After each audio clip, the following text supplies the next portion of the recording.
that's yet to come, and that we don't even know who the actual people who thrown their hat in the ring is involved. I think there's still a lot of discussion around that. And I think that right now what we're seeing is where, you know, some members, they come in and they already have an established office and all these things. But for us, with the redistricting year, we're literally starting at scratch. And so my priority is on constituent outreach services and making sure that we're ready to answer the calls. Just the way the founding fathers intended it. Now, you've served your country in uniform. You served in the civilian side. Now you're serving in Congress. I wanted to get your take on the trade for Brittany Griner for Victor Bout. I know a lot of people, everyone's happy that American Brittany Griner's home, but did Putin get the better end of this deal? Well, absolutely he did, and he controlled the negotiation through the entire phase. I think that we've already established that since the failed Afghan botched withdrawal, that we have lost any type of credibility on the world stage. The China, Russia, Iran, North Korea geopolitical alignment continues to grow strength as a superpower as America continues to try and do what they can on their apology tour. I'm always happy anytime that we rescue any American or we save any American, we get an American home. Obviously, that's very important to us. But we should have never have actually been put in this position whereby Vladimir Putin and Russia controlled every element of this.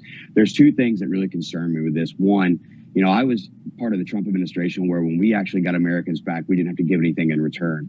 You know, there was peace through strength and there was actually proper negotiations. Again, you're talking about the guy who is, you know, art of the deal, right? So he understands negotiations better than others.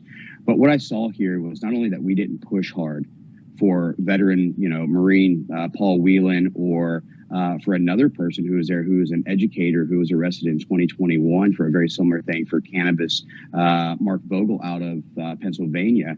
You know, we didn't fight to ensure that every American came back. We prioritized celebrity status, identity politics, and what was going to give us the most kind of political optics bandstand for the left. That was what they focused on. You know, they just traded a guy who's known as the Merchant of Death, a guy who's responsible for tens of thousands of genocidal murders that occurred in Africa and other places around the world, who's really a former GRU guy who was sent to language school. And if you wanted to really trace it back, he's most likely one of Vladimir Putin's arms dealers that helped to funnel billions of dollars into his own bank accounts. You know, this is a guy who never should have seen the light of day. This is a guy that we never should have actually been willing to trade. But we also have to acknowledge the fact that what we've done is we've set a very, very dangerous precedent.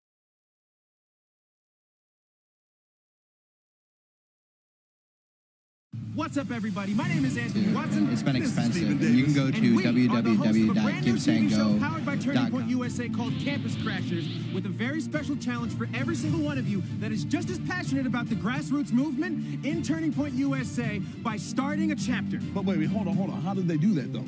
Well, it's simple. The best way to do that is text the word chapter to the number 71776, or if you're here at AmFest, see any person that works with Turning Point USA, and they will be more than excited to help you out. Now, of course, if you start a chapter at your campus, we might just crash you.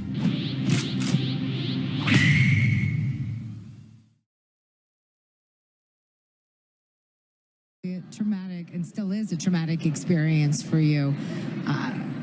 Just remind us everything that has transpired, because I do think it's interesting, because I think a lot of people thought you were going to go after them for defamation of character, what the Biden administration said about you, what mainstream media outlets said about you. Well, I was down there at the riots, helping protect the community, putting out fires, helping people with medical assistance, and then I was ambushed by Mr. Rosenbaum, Joshua Zeminski, and several other people, and I was cornered. Mr. Rosenbaum tried to take my gun. I shot and defended my life. And then I was chased down again by a huge crowd of hundreds of people, stumbled to the ground by getting hit in the head with a skateboard and a rock. And then as I'm on the ground, I'm kicked in the face, hit in the head again with the skateboard by Mr. Huber. And then I defend myself from that threat. And then I'm attacked again by Mr. Grosskreutz, who points a pistol at my head. Yeah. And they had the trial. You were found innocent. I remember watching that. Well, it was a powerful moment. It was such a powerful moment. But while all of this was going on, mainstream media outlets, shows like The View, Biden, they were calling you a murderer, calling you a racist, calling you every name under the book. What is it? You're a young man. How old are you? I'm 19, about to be 20. 19 years old. When this happened, you were how old? 19. I was 17. 17 years old. What is that like to see your face plastered all over the media and the names you were being called? I just didn't think somebody could, like, not look at the facts that closely. Like, how can you be so ignorant to not watch the videos, look at the evidence, and then go out and call me a racist, white supremacist, vigilante, murderer. None of those are true, but they still did it. And then they doubled down after my trial. Look at Whoopi Goldberg. She called me a murderer and a white supremacist after I was acquitted. And that can't happen. These people need to be held accountable, and I'm going to hold them accountable. And that's what you're talking about. And that's what I wanted to remind people when you were talking about the lawsuits. So how did it come about? Because there was a big story. I think I even fell victim to it, of reading a headline someplace about you winning millions of dollars from The View. Where did that even come from? Do you remember that, Miranda? It was a few months ago, right? Yeah. I mean, I was surprised when you said that you didn't, because I thought you had already filed lawsuits and that you had won. So I was confused. So I'm glad you clarified that. So that was actually an attack from the left-wing media to try to prohibit me from raising funds to defend this lawsuit I'm currently facing. So what this lawsuit is entailing, yes, you can get acquitted and you get your rights restored, but they're going to drain you in financial debt and be able to do these things and sue you and make you like, oh, am I going to defend myself? No, I'm going to get sued and then obliterated into debt.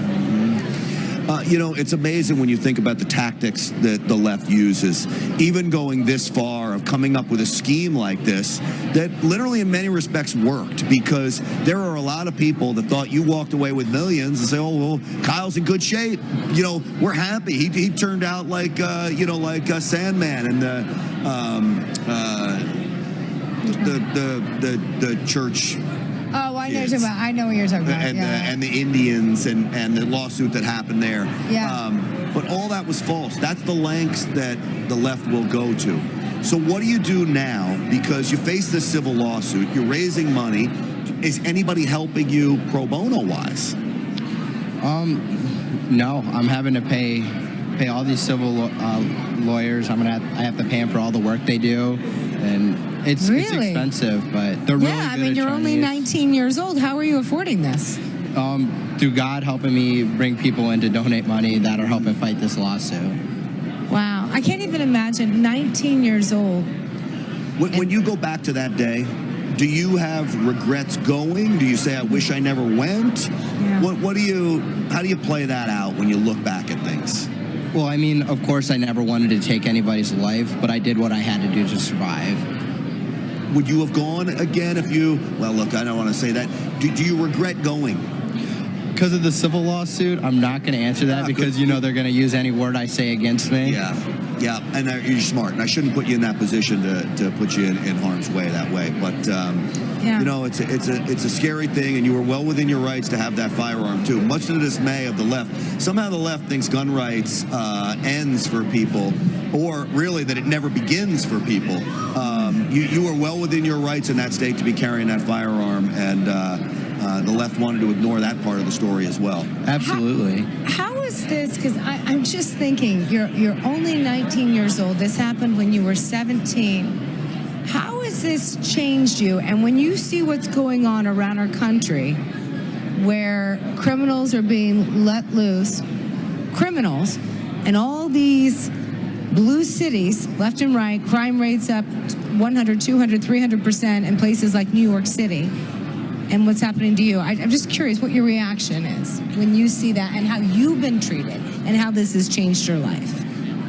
Well, I mean, you look at the gun control stuff. Criminals are going to still get guns. That's not going to stop them. What it's going to stop is a good guy from going to legally obtaining a firearm.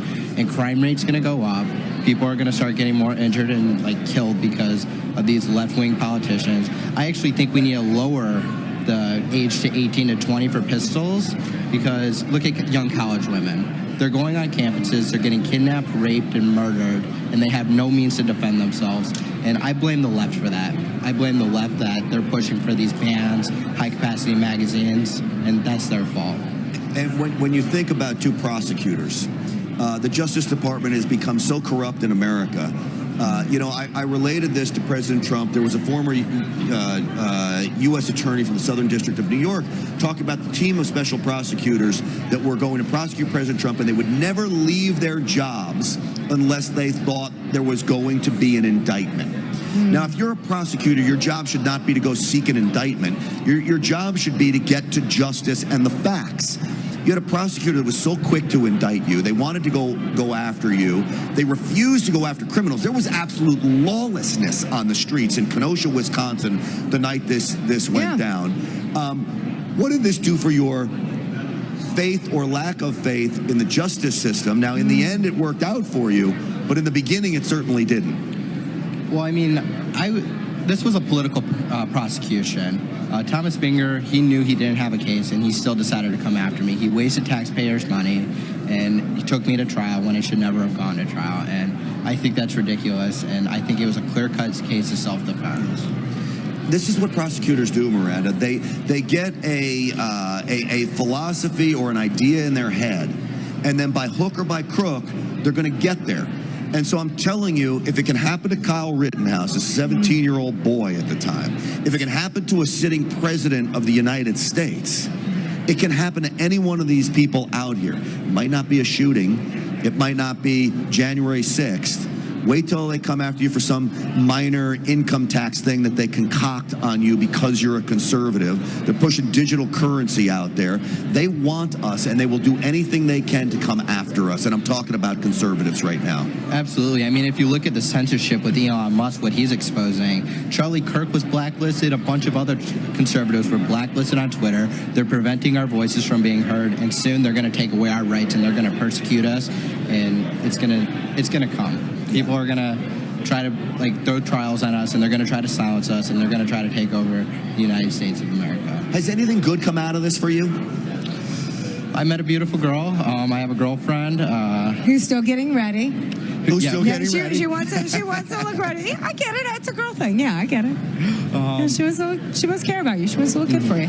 I got it. I've made a lot of great friends. Like I met you, Miranda, Charlie, Jack. I've met a lot of great Christians, a lot of great mentors who've kind of restored my hope in a way, and conservativeship and free speech, fighting for our rights and our voices to be heard. You know, in many respects, and I'm sorry you had to find yourself in the position you did to get to the point where you are, but you're a real example for gun rights in America and what the left can do. And in many respects, I'm sure you walk this convention floor, you have people coming up to you and thanking you. Yes. That's got to be humbling.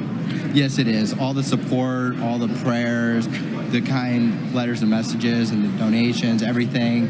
And then people just wanting to say thank you or pray. It's just so beautiful to see. You know, let me ask you, we're here at AmericaFest, Turning Point event, Arizona, with everything you have going on now. You decided to be here. Why? Because it's just filled with a bunch of great people. Everybody here is an amazing person. They have great values, and they want to fight for what's right. They want to fight for free speech and anti-censorship and the right things. Yeah, I see real Americans over there nodding their head in agreement with you right now. We have lots of them here. You got quite the fan club right here.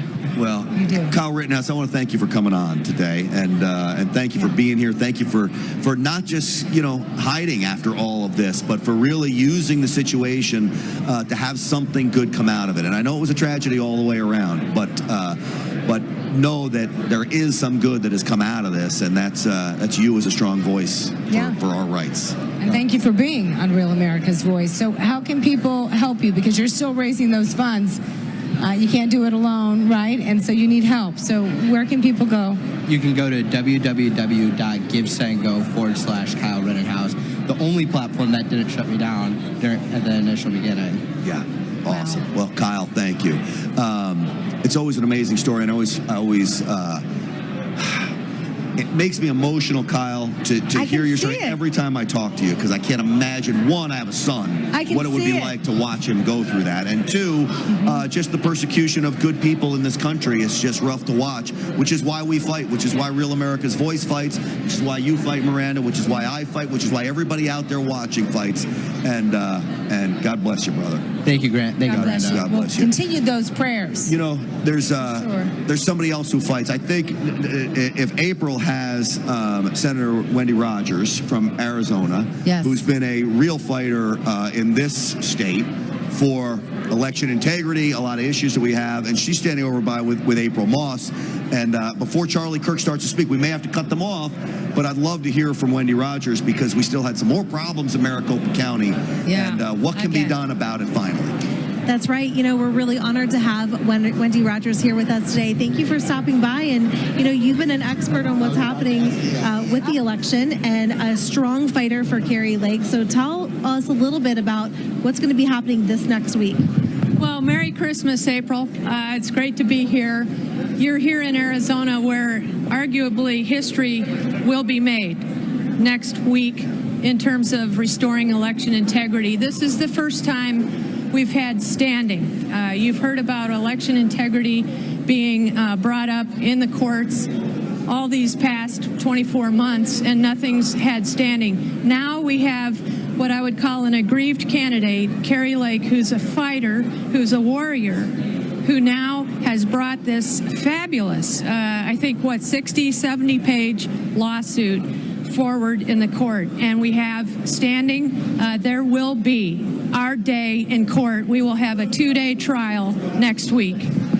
It's a moment that America is waiting for, because we have seen and witnessed all of the corruption going on with the election from 2020. Midterms came around. We were more disappointed by just the losses that happened in the swing states. Arizona, one of the most important states in the entire nation, for what we're going to see move forward. And I'm believing it too, Wendy, that we're going to have a good turnout, a good report. Certainly, I think it was incredible that Kari Lake did something I haven't seen done before, and she had the video affidavits, the video testimonies of the people who were whistleblowing and saying, listen, this is what actually happened.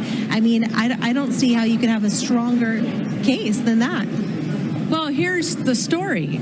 We have seen so many ways of the cheat now fully exposed. You have 200,000 ballots that were turned in at Runbeck, which is another whole storyline I just heard of today, where they have questionable ties to someone who's been recently nominated to be the Speaker-elect of our Arizona House.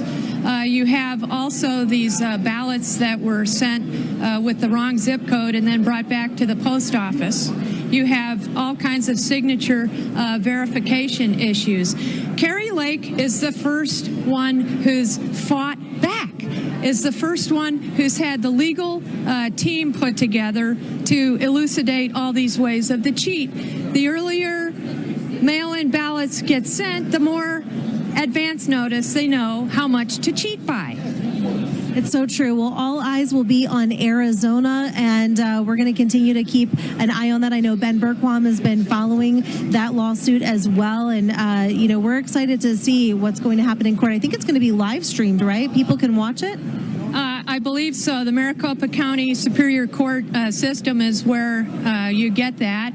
And also, you have to understand, we had a 1916 court case that's over 100 years ago in Arizona, where a governor was seated and then months later unseated after it was adjudicated that the other individual won.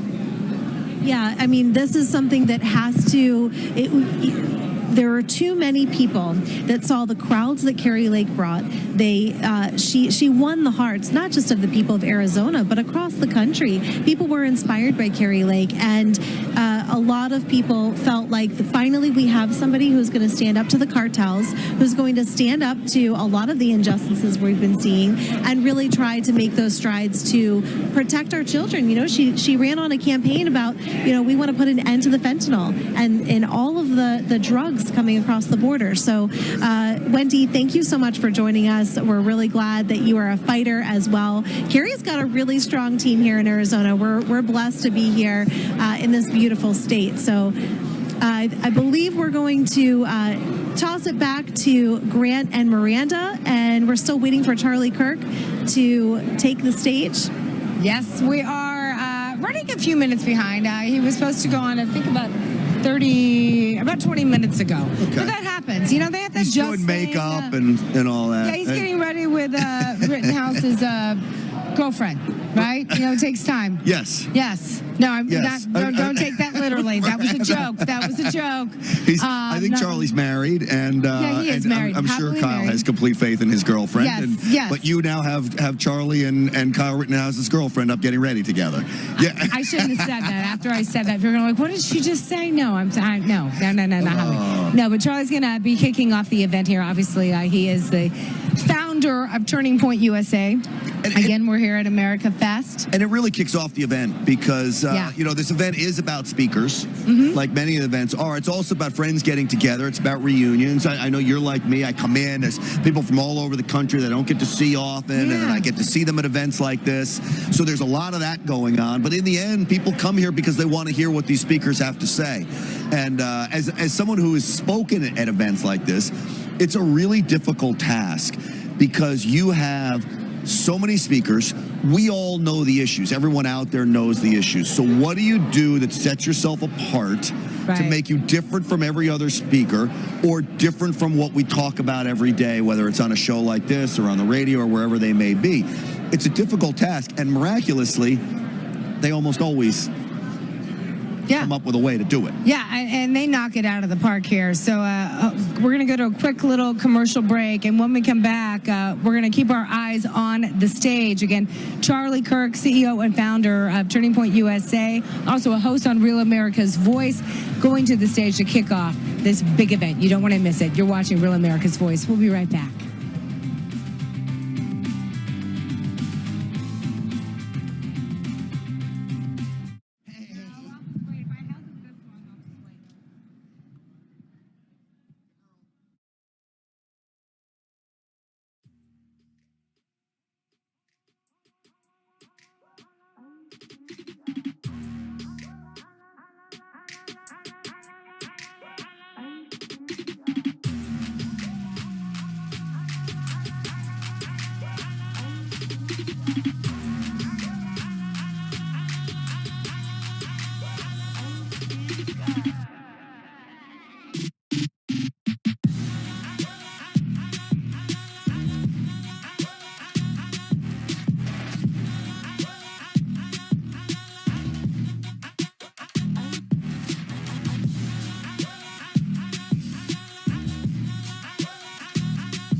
Content that aims to impress and change culture? Tired of how the left weaponizes the media? Looking for badass alternatives to the lies that you're seeing on TV? I thought so. Well, what are you waiting for? Go to Turning Point USA's YouTube channel right now and click subscribe, and bang, get instant notifications on content that you won't see anywhere else. You're welcome. This new whistleblower is out, and what's he saying? He's saying that foreign intelligence agencies had backdoor access to Twitter for years. Oh, that's normal for everybody to accept right now. These people have lost their minds. Yeah, you're right. I'm back. Holy shit. And he goes, yeah, you just killed Osama bin Laden. Your life just changed. Now get to work.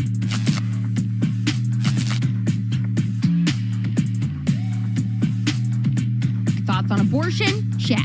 Thoughts on gender? Check. Whether or not America is the greatest nation on the planet? Check. There is no safe legal abortion. Only marriage, only natural marriage unites the two people to whom children have a natural right.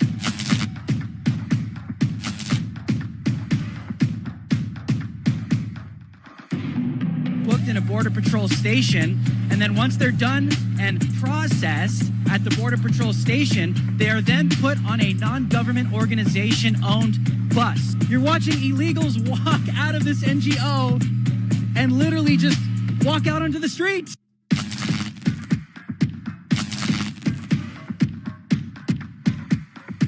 The layoffs are a-coming. Sorry, Daddy Jeffy doesn't care about you anymore.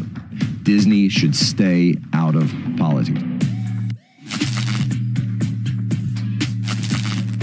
Love you.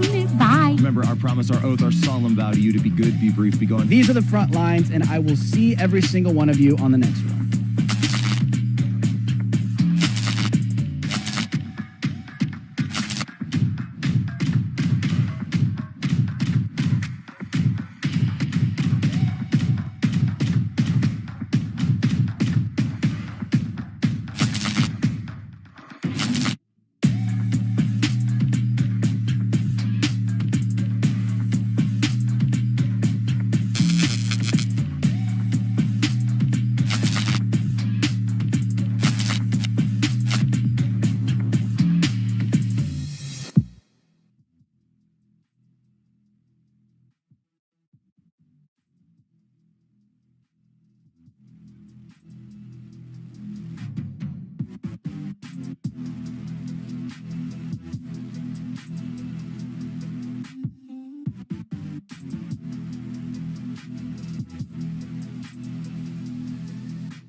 The greatest nation in the world is fleeting. Divisions and fear flood our streets and accelerate us into chaos.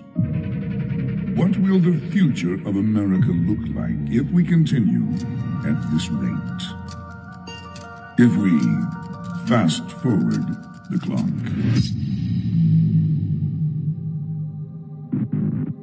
The Chinese Communist Party has invaded America. We just received word that the Chinese Communist Party has seized the city of Chicago. Communism has now taken hold over most major cities across the country. This is your nightly address, sanctioned by our leader, Xi Jinping. The one-child policy remains in stance. Violators of this policy will result in termination. Advanced surveillance has been installed within private borders and businesses to ensure productivity and protection. Remember, these guidelines are in place for your safety and direct orders from our leader, Xi Jinping. Any detection of rebellion or coups will be met with immediate termination.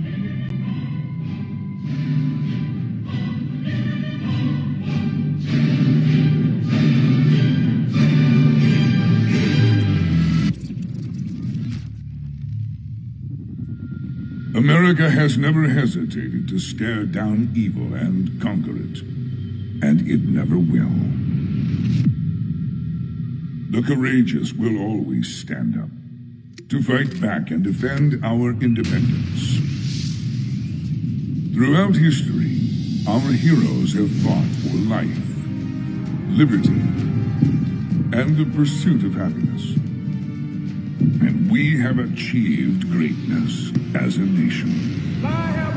One small step for man, one giant leap for mankind. Mr. Gorbachev, tear down this wall. It hasn't always been easy, but America has always prevailed. Today our nation saw evil, the very worst of human nature, and we responded with the best of America. And we are not stopping now.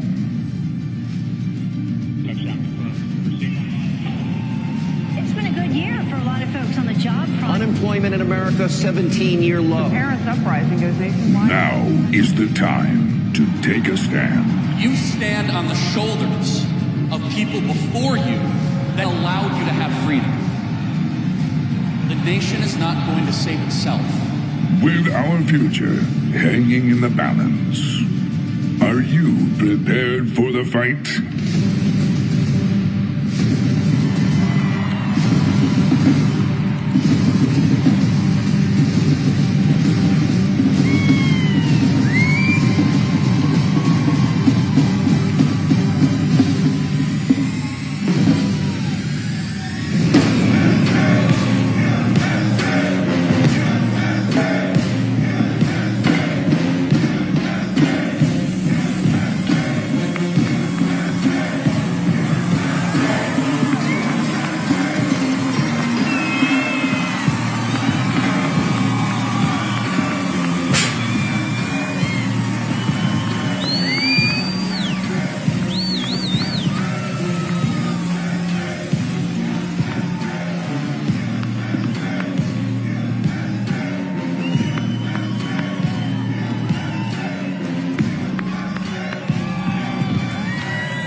Thank you.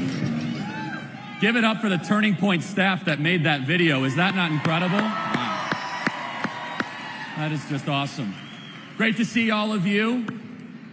I just want to compliment our Turning Point staff for the promotion, the marketing, the branding of this world-class event. I mean, this is just extraordinary, isn't it? And one of my favorite takeaways from today is to show that in Maricopa County, you could get people through lines effectively and print badges and, right? Maricopa County, if you want to learn how to get 10,000 people through a line and print something with almost no problems, come to a Turning Point USA event. That's all I got to say. Too soon is what they're saying, and they say it helps with healing. Honored to be here, everybody, and thank you guys for taking your valuable time to be here and to get recharged, re-energized, and to think deeply in the next couple of days of why we fight and why we sacrifice so much of our money and our energy and our time. You see, we're in a very important time in our nation's history, and we as a movement, as a conservative movement, need a vision. Without a vision, the people perish, is what it says in the scriptures. And I have the opportunity to travel the country and talk to lots of different people, and we have been lacking a coherent vision of what we as conservatives believe in and what we are fighting for. Now, we know what the bad guys are fighting for. And a movement with no vision, we're nothing more than just a gang, just a random group of people with kind of shared ideas and shared values.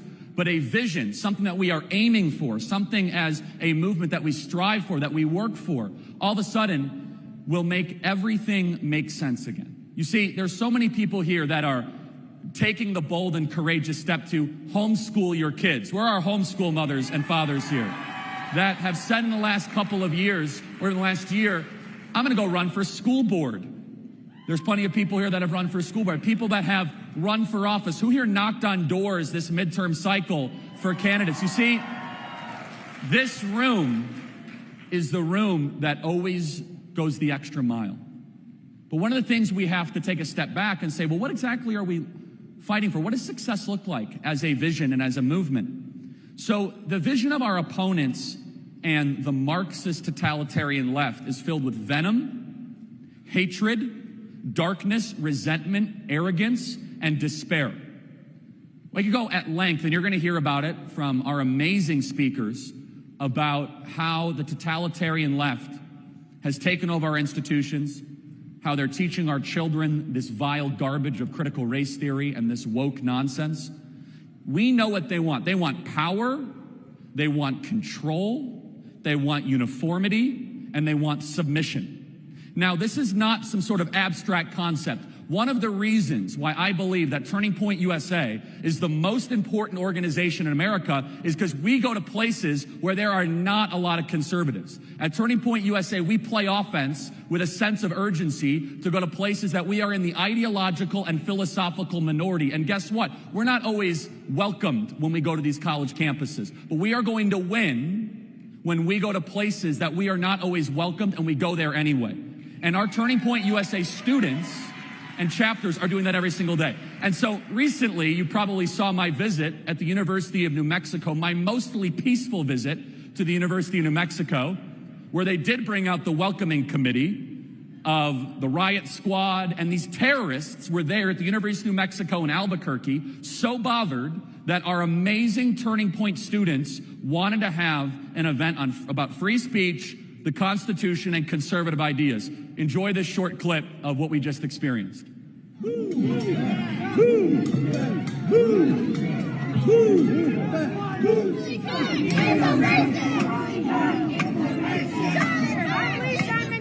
are you? That's what the f*** you is, right? You coward. Go and get the f*** off our campus. You don't f***ing belong here, you f***ing pussy. What do you think about the cops? What do you think about the cops? Cops? You know what I say? Americans, especially the cops. Cops don't really got shit. Yeah, really pleasant and joyful people. They're a movement of happiness and uplifting positivity. But we did not allow these terrorists that try to prevent our students to be able to go to the event, that did everything to cancel it, to win. We made a point at Turning Point USA to continue the event, saying we don't care the cost, we don't care what it's going to take. And we also said, hey, if you're going to act like a domestic terrorist on a college campus, then we are going to mock you relentlessly. Enjoy this. And how peaceful they are. Because we want peace.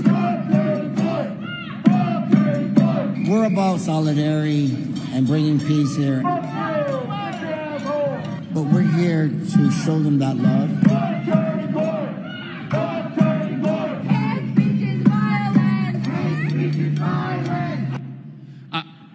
This is why we're going to win. I mean, there is no way these people long-term are going to win. And it's going to require courage and boldness to go to places where even though they deploy their paid activists, We're going to keep on showing up. In fact, I think we have our Turning Point leaders from the University of New Mexico here somewhere. And those are the real heroes that have to go to class every single day, that are spit on, that are called names, and they continue to fight. So what is our vision as conservatives? We know their vision is one of despair and confusion, the destroying of distinctions. One of the things the totalitarian left wants to do for our society is to destroy the distinction between God and man, between man and woman, between good and evil. They want to blur the lines that allow us to live in a free and stable and civil society. Because you know what? They get a lot more powerful that way. But our vision needs to be clear and bold. How about this? We want a country where our kids love America again. We want a country where kids are taught about Jefferson and Madison and Jay. A country where they're taught about Abraham Lincoln and the beauty of the Declaration and the Constitution and the Federalist Papers. We want a country where kids are taught that if you judge somebody on the basis of skin, you are a racist, and we should instead care about character, not the complexion of somebody's skin.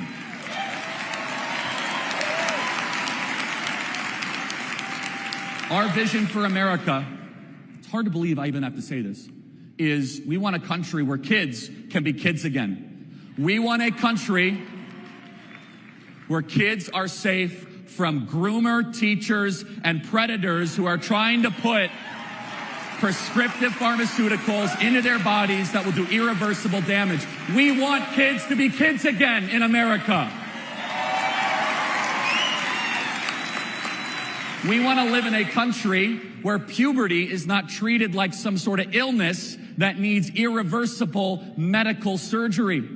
We want to live in a country where the innocence of children is preserved and protected. We want to live in a country where we don't have the debate, some sort of, we don't have a debate. There is no debate about pedophilia, period, end of story.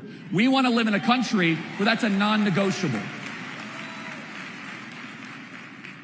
Our vision is that we want to value wisdom, eternal principles, prudence, common sense, more than someone who has a PhD in North African lesbian poetry.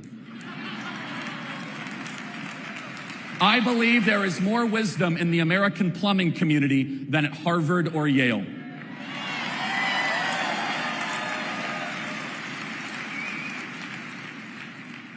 This one hits home. We want to live in a country and build a country and rebuild the country where it's easy to be a parent, where it's easy to get married and have children.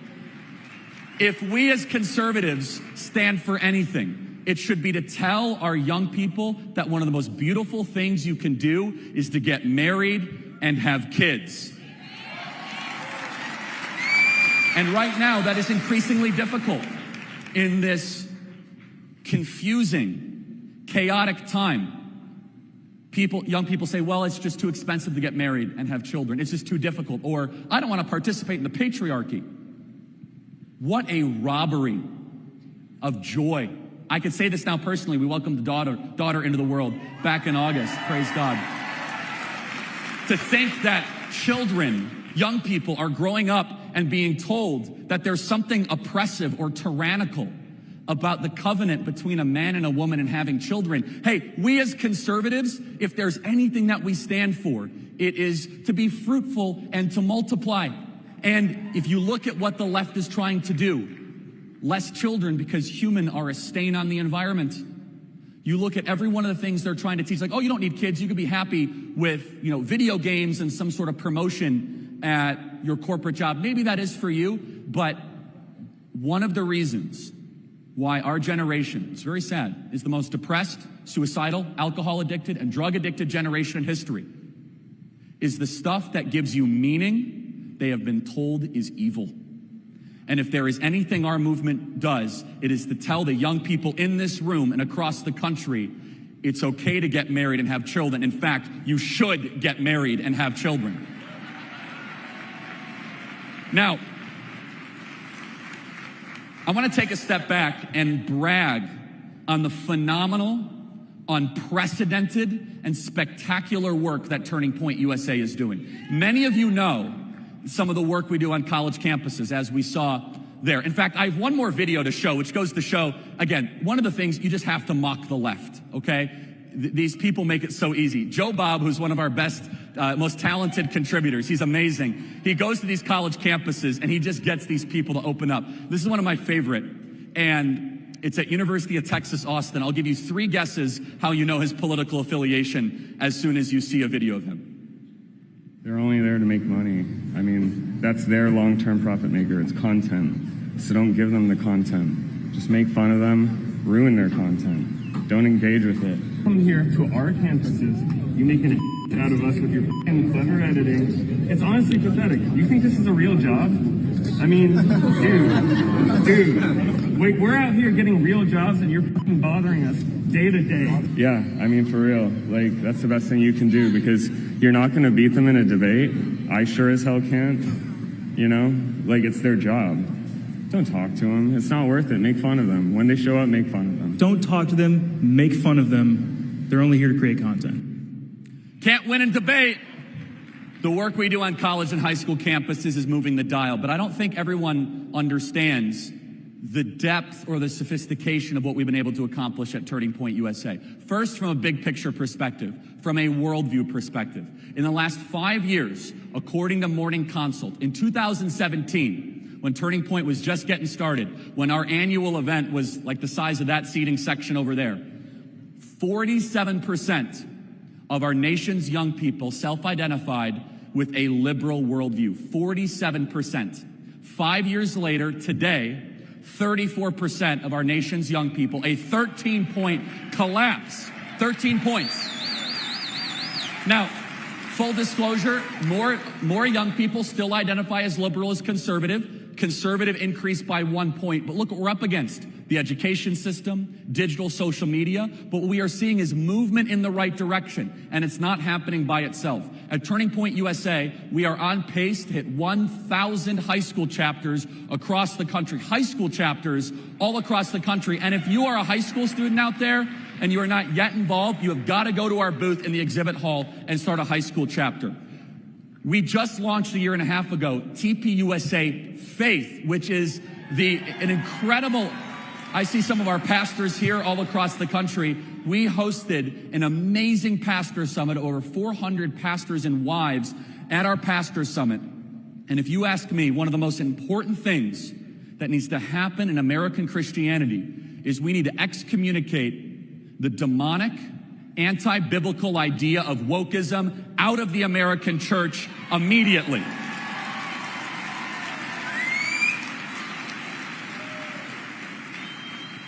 The chapters that we're starting on college and high school campuses, it's not just a matter of having a group on campus, but we are creating students that are having to persevere and endure criticism, backlash, slander, smear, opposition. One of the reasons why I believe we are going to win is because our young people are tougher than the liberals. Our opposition is fragile. Our opposition can't hear a speaker without trying to deploy the shock troops. Our opposition has not had to contend or fight for their beliefs. You go talk to some of our amazing students at Turning Point USA here, what they have to go through. And yes, we could say, oh yeah, feel sorry for us, the persecution, the graded differently, getting kicked out of class, all of that. But guess what? You are seeing a conservative movement that is growing stronger the more they fight. What gives me hope is that what we see on these campuses is a generation that understands the only way you beat the left is you never give up and you never give them an inch, period. It doesn't matter what they call you. It doesn't matter the names. It doesn't matter the smear. It doesn't matter the slander at all.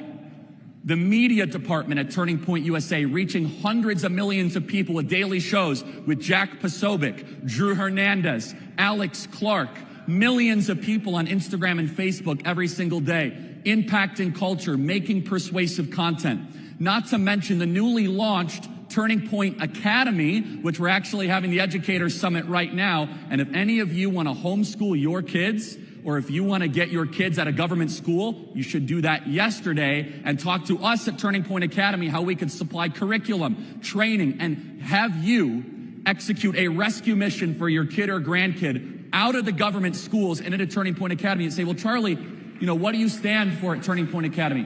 Super simple. We believe there is a God and you are not him. We believe in the natural law. No CRT, no wokeism, no queer theory, no LGBTQ nonsense, no postmodernism, no post-structuralism, pro-American, pro-freedom, pro-liberty ideas and curriculum for the next generation, unapologetically educating the next generation around truth.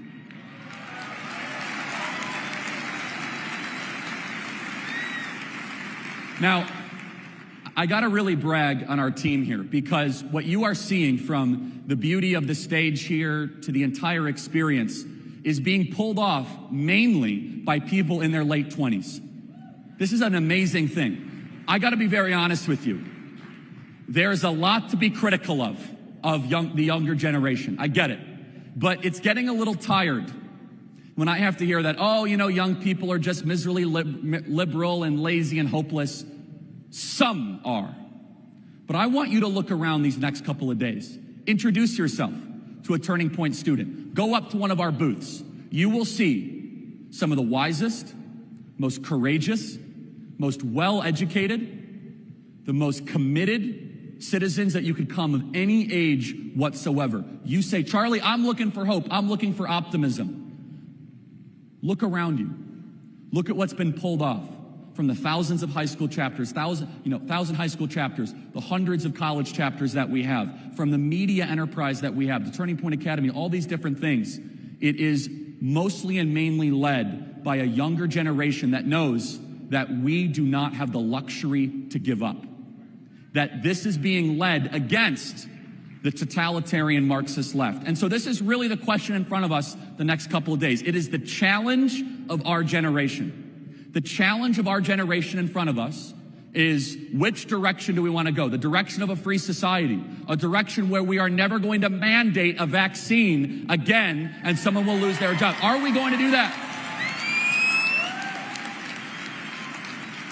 Are we going to go in the direction that reasserts the principles of the independent judiciary and consent to the governed and separation of powers and the greatest political document ever written in the U.S. Constitution?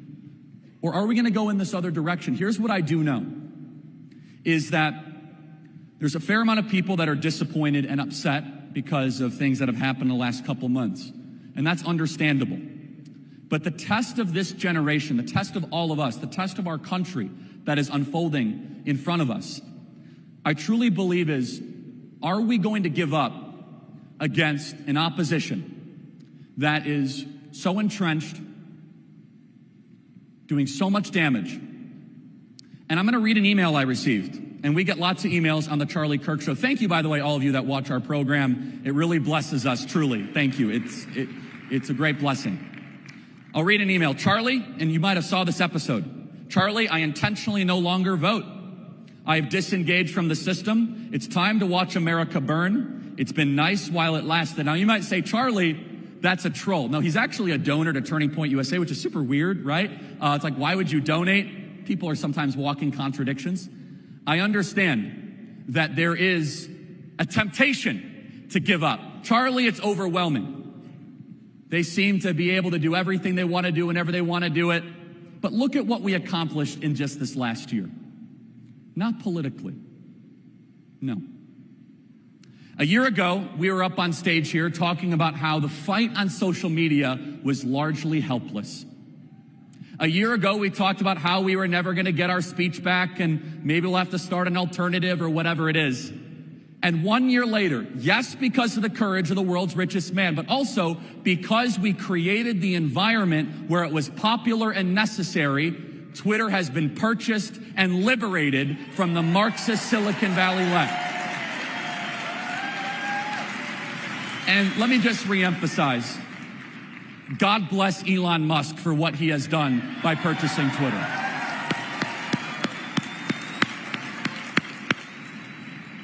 I was debating whether or not to come out with a do not amplify shirt. It was a debate. That's the only way they can win. We are going to win in the end because the only way they've been able to have even a slight advantage against us is by suppressing us without our consent, censoring us, outright cheating. You see, part of the moment that we are in is all of a sudden recognizing and realizing that the other side is playing for keeps. I don't even think we've started to fight, to be perfectly honest. I don't think we've even begun to get into the arena to start to fight. Homeschooling has nearly doubled in the last 2 years in America. Nearly doubled. You look around here, this, by the way, congratulations, you are now part of the largest multi-day event in the history of the conservative movement. Look around, well over 10,800 people, tickets purchased. That's a sign that things are moving, that there's momentum. And I'm gonna close with this, which is this room is the greatest room of untapped potential the Republic has ever seen. Yes, you are doing a lot. You're giving money, you're sending your prayers, you're praying and fasting, you're educating your kids. I totally understand all of that. This room can change America by deciding to change America. The untapped potential in this room will lead to somebody who's inspired by this speech, similar, by the way, to kind of turning point alumni, we could call her. She started with us, Anna Paulina, who was with us for 3 years and will now be a member of Congress coming into January. Similar to Austin Smith, Turning Point alumni, who will now be the youngest member of the Arizona legislature coming into Arizona this January. I could go story after story after story. But my charge to you these next couple days is to be willing to be challenged. Do not have the attitude where you say, Charlie, I'm doing a lot. I'm doing too much. Maybe you are. But we can all do more. In fact, it requires us to do more. 10,800 people that decide to up their game in the next calendar year terrifies the left. 10,800 people that will then be dispersed across America. We have all 50 states represented, by the way. All 50 states that then go back and say, I'm going to focus on school boards. I'm going to focus on getting rid of the groomers in our public education system. Maybe I run a business and I'm going to double the size of my business so that I can compete against Goldman Sachs or I can compete against Coca-Cola. Whatever it is, whatever you're called to do more of it. And that is the challenge in front of us. You see, the temptation that I believe the enemy is putting towards us is to say, my actions do not matter and we will not see victory. If you find yourself getting into that thinking, you have to stop yourself and say, wait a second, we live in the most amazing nation ever to exist. And I'm so tired of people saying, well, Charlie, nations come and nations fall. But there's never been a country like America. It's the freest nation ever to exist in the history of the world. There's never been a constitution like our Constitution. And guess what? You look around in this room. Don't give me this nonsense that Americans are giving up. That is not true. In fact, after the developments of the last couple of months, I'm actually more convicted than ever to fight. I am more charged up to make sure that we fight the evil entrenched in our land, to support the good guys, to put in more hours, to grow to more chapters, to get more pastors and more churches to speak out boldly. No. The bad guys would love nothing more than for us the next couple days to have a pity party of misery and say, feel sorry for us and maybe, it'll work out in the future. No. We are the masters of our own destiny. We are the recipients of a nation that we did not build, but we inherited it.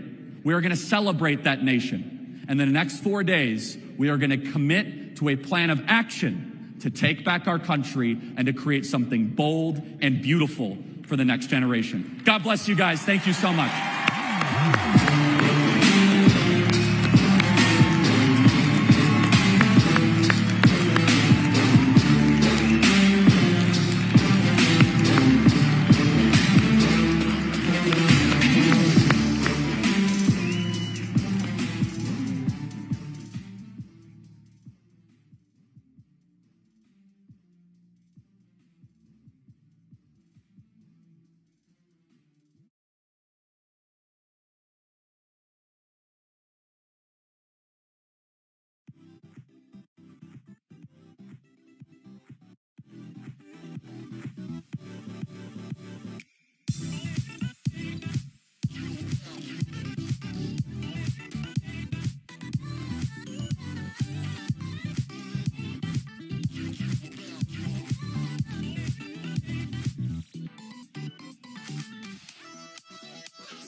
for some of the speeches. You know, Fox does not allow us to take Laura Ingraham. Yeah. So we'll be covering our own stuff, and we can take Tucker. Yes.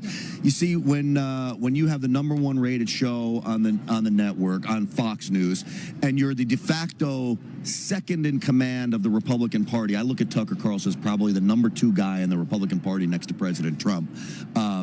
You can tell anybody you want how you want things to run down and go down, and I'm sure he said, let people, whoever they want, take my speech. You're probably right. Yeah. Probably right. Yeah, that's the power of Tucker Carlson. Yep, it is. So coming up after the break, he's not coming up quite yet, but our very own Ben Bergquam is. Yes. So let's take a quick break, and then we'll talk to Ben. Sounds good.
When I do research, that's one of about 3 different websites that I go to daily in the morning is the Gateway Pundit. Me too. And so, Ben, why don't you tell us who you got over there and take it away, brother. I got my buddy here. So, actually, I think I met you. I don't know if it's a Turning Point event or a CPAC event. Where did we meet, Jordan? You know, I don't know. I think it might have been a campaign rally.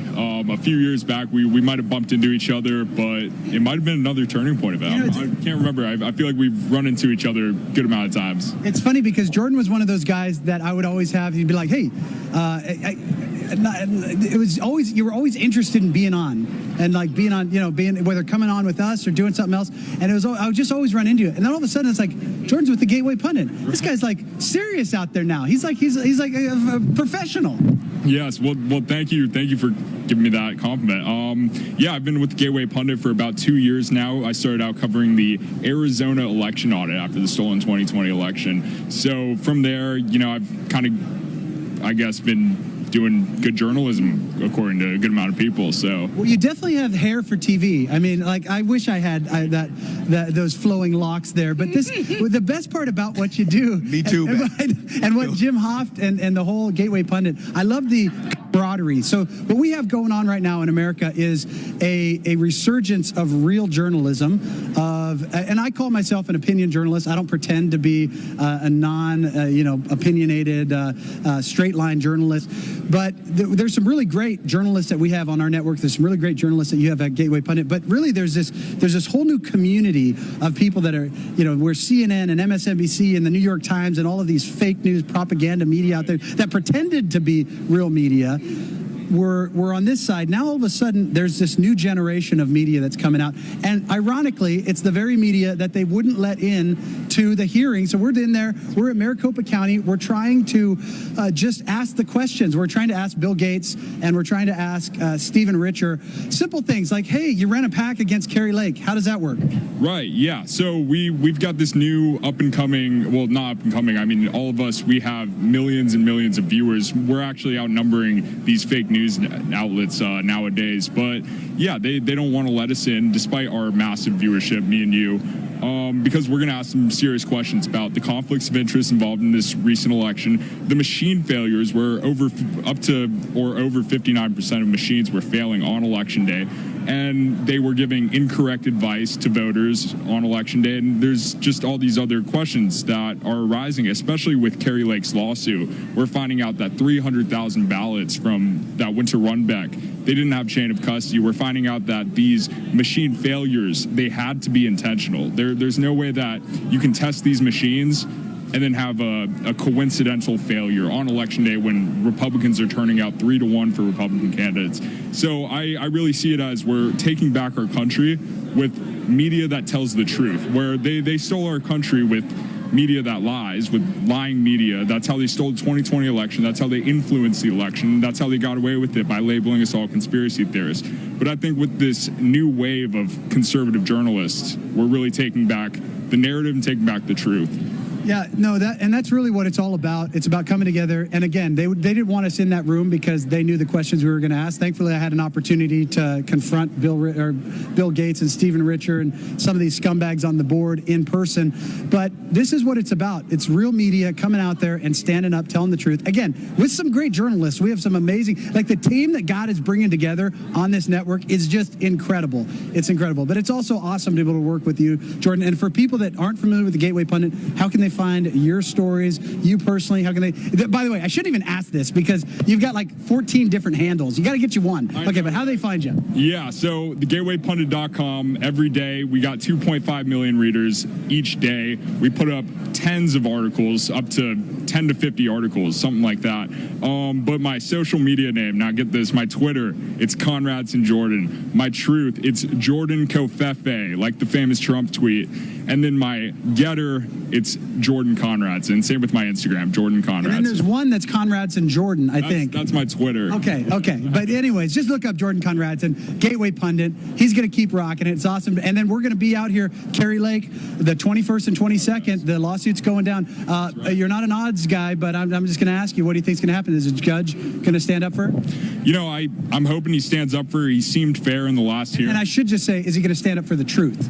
I think there's a good chance he'll stand up for the truth. Either way, it's going to go up to the appeals court. From there, each side I'm expecting to appeal all the way to the Supreme Court. So ultimately, I think it's going to be the Supreme Court deciding this. Pray for courageous judges, because what we've seen is obvious. But anyways, Kari Lake will be joining us tomorrow as well. So, you know.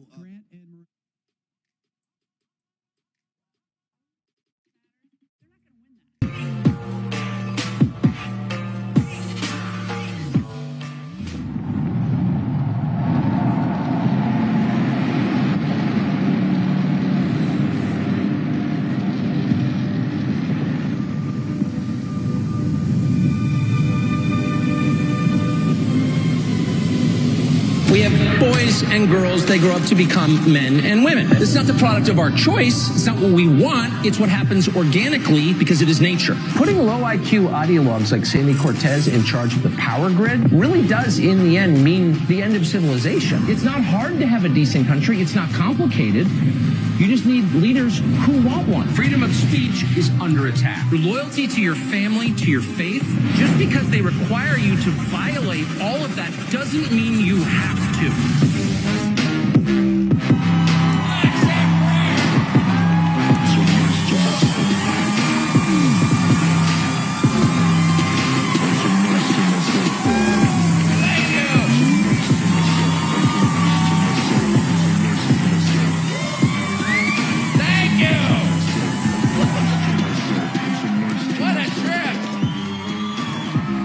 We have smoke machines just like that in my house.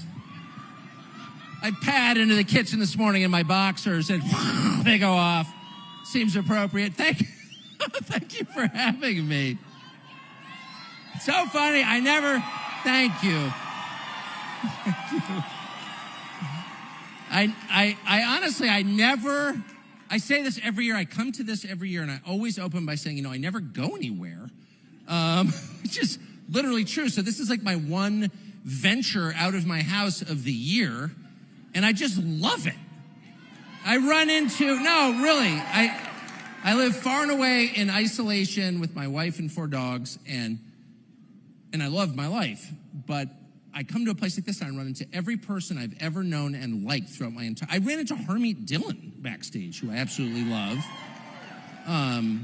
who is one of the very few lawyers in the country who still believes in the Bill of Rights and is trying to go to Washington and make it better, a person of integrity, and about 20 other people I know. So it is a huge blessing for me to be here. Thank you very much for having me. I've spent the last 3 hours backstage chatting like a 7th grade girl, just like a magpie, and another thing.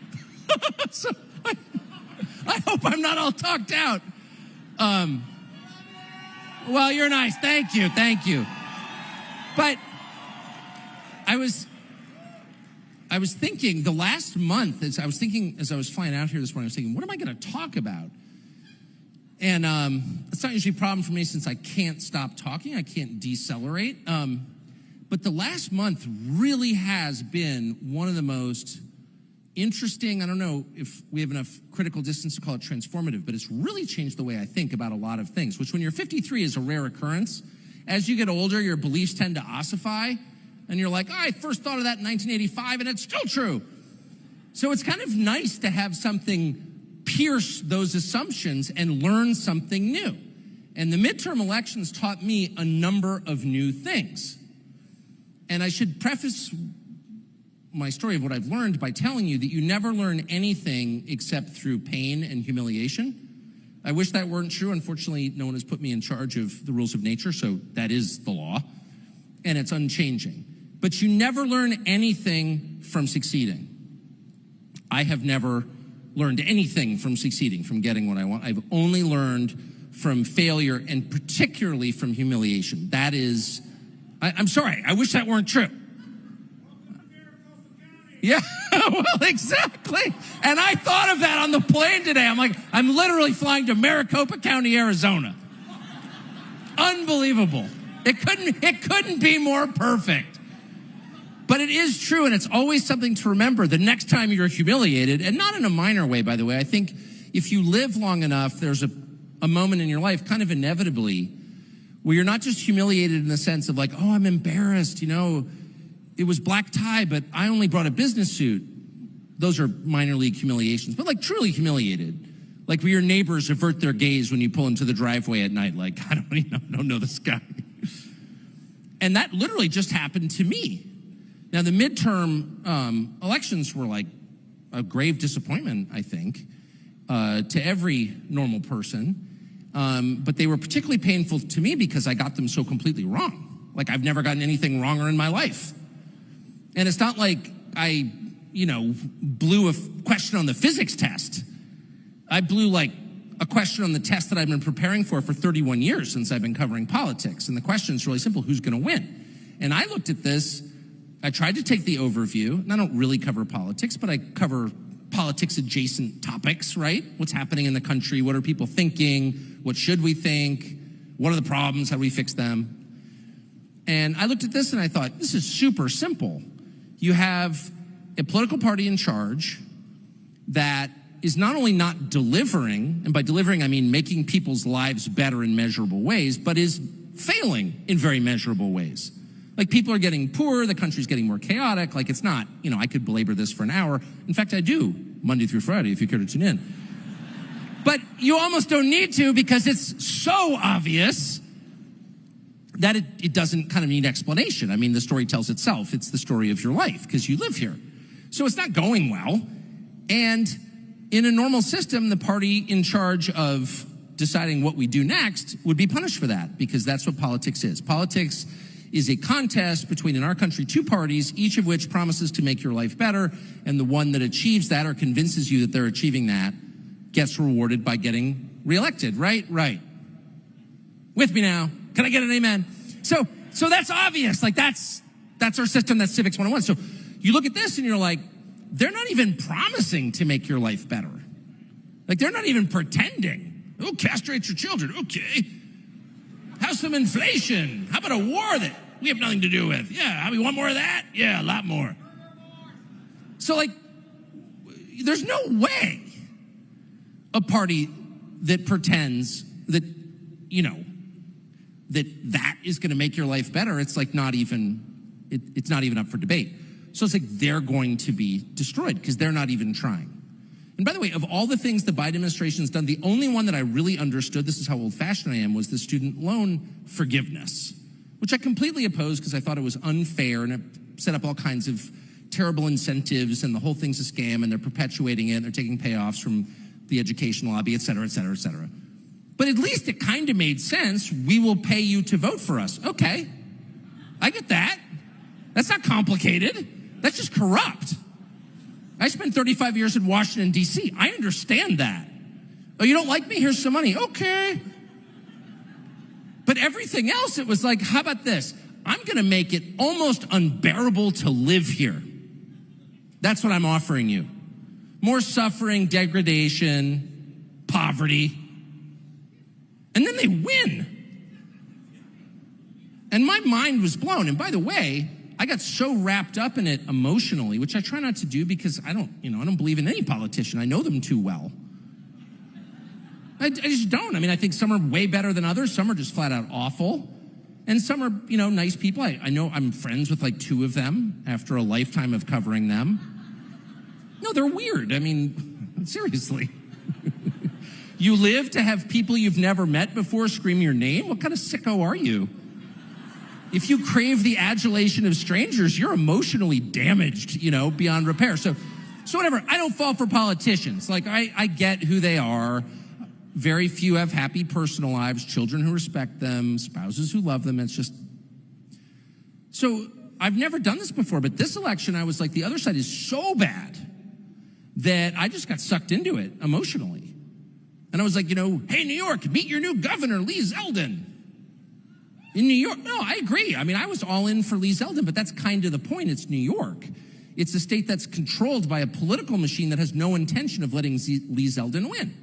It's like, that's not going to happen, but I convinced myself that it was, and then it didn't. And then I had to ask the question, because there was kind of no getting around it. I staked whatever minor credibility I have on these predictions, which almost all turned out to be false. So I did the thing that I think all adults should do when confronted with their own failure. I went pheasant hunting for 3 days. No, I did. I literally did. I went to South Dakota and stood in the cold, walked through cornfields. I did. And there was a ton going on, and I did it anyway. And I never take time off because I like my job, but I did. And I did it because I needed some silence in which to marinate in my shame. Because I knew out of that would come enlightenment, or at least the beginning of it. And here's what I concluded. A couple of things. This was a fantastic reminder that we can't really predict events very well as people, actually. There is a limit to our insight about the future, to our predictive powers. That's not a limitation of talk show hosts or of people who come to Turning Point. That is a human limitation that every person is bound by because, repeat after me, we are not God. So we actually don't know what the future holds, actually. And not to be morbid, but we could all get hit by a bus on the way out of this building. And pray God we won't be, but we could be. And that's a truth that we live with every day, and if we're wise, we never forget it. We don't know what's coming. We control the moment we're living in now, and that's it, and barely even that. We have less power than we think. We can't even cure male pattern baldness, okay? No, it's true. It's true. Or add a single hair to the top of our heads, in other words. So to tell ourselves, like, we've got it all figured out and we know what's going to happen, we are lying to ourselves, and when we say it out loud, we're lying to others and misleading them. So we should start with the knowledge of our own limitations. We are limited, and that is the beginning of wisdom, right there. That's the beginning of wisdom. And the opposite of that, by the way, is the beginning of hubris, which is the cause of virtually all the suffering now currently on display. People who don't understand their own limitations, who don't understand how unwise they are, who have no sense of their own ridiculousness, who really believe they've got it all figured out, and only if we can get a bigger supercomputer and more AI, we'll have the future mapped.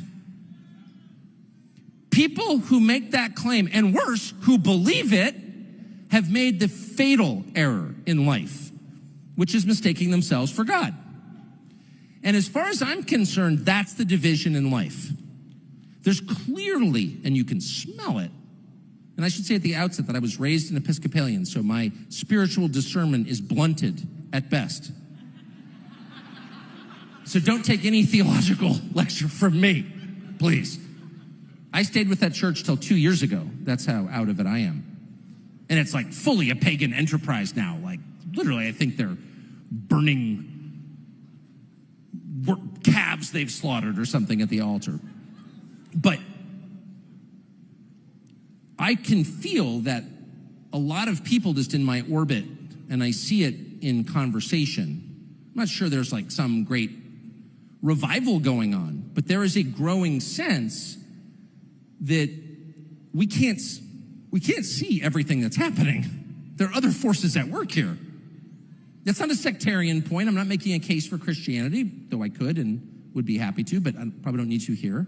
But that's not what I'm doing. I'm not making a point about a specific religion. I'm making a point about the existence of something more powerful than us.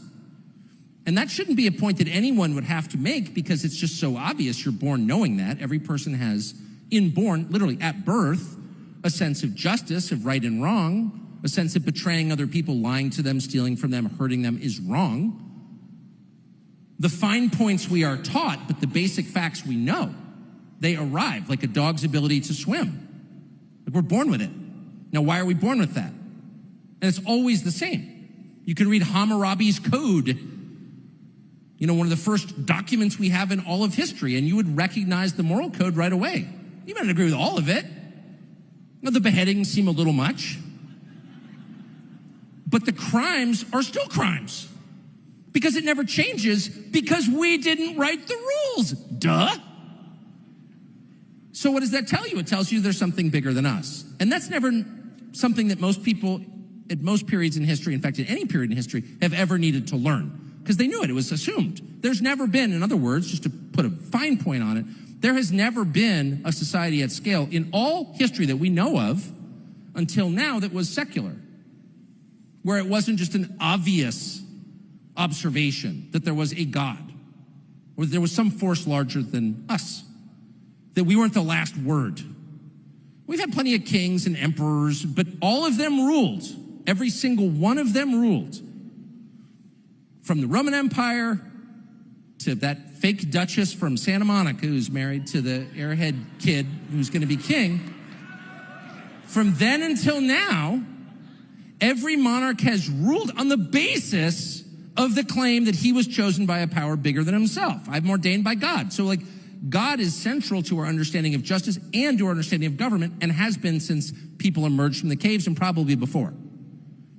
So my only point is we live in a society, the only society ever, and by we I mean the West, where that's not taken for granted. Why is that significant? Well, here's why. Because in place of that has been the option, which is leaders who believe they are God. And the problem with believing you're God is you're not. You're not. And you can't be. That's just not true. So it's not just an offense against theology, it's an offense against reality. Like, that's not true. You can't extend your own life, much less walk on water, much less fix a complicated diplomatic situation. Like, you have no power. And the minute you pretend otherwise, you lead us into disaster. And that is true at the national level. Having people who don't believe in God, in other words, who don't acknowledge an authority above themselves, isn't just like bad, it's a recipe for total destruction. Period. And just to be clear, I'm not making that point as a Christian, which I am. So I'm not saying you need, I'm making a much broader, more ecumenical, more human point. Leaders who don't believe in God think they are God. Repeat after me. Leaders who don't believe in God think they are God. And the last person you ever want in charge is someone who is demonstrably insane. And anyone who thinks he's God is, by definition, insane. And so they are. And that fact, I would say, explains the majority of what we're seeing now. The things that confuse me as a middle-aged man who's looking out on a country I don't recognize, and more specifically a politics I don't understand. So why would you be encouraging children to mutilate their bodies? No, I mean, yeah, it's offensive. I mean, obviously as a parent, I'm a room full of parents and young people. Like, it's very offensive on that level. But think about it philosophically. Like, why would that be so important to you? Why? Why would that be so important? Why would advocating for abortion, not tolerating abortion, I am pro-life and I mean it, actually, but it's just true. But I also, since I grew up in a tolerant country that acknowledged that decent people disagreed, I'll just say out loud, I know people who consider themselves pro-choice who are thoroughly decent people. I think they're completely wrong, but I don't think they're evil. And that's kind of where we lived until 2 years ago, when all of a sudden you started seeing people advocating for abortion. Like, no, it's a good thing. What? That's not the conversation I grew up with. The conversation I grew up with was, there are situations where people are forced to do this bad thing. It's only been in the last couple of years you've had people stand up and say, no, it's the key to salvation, abortion. Why would you say something like that? What does that mean? It's at that point that you realize we're not really having a political conversation. This is not a conversation about our rights, our bodily autonomy. And by the way, I'm sorry, the bodily autonomy argument, the my body, my choice, you kind of blew that with the vax mandates, son. So back off a little bit.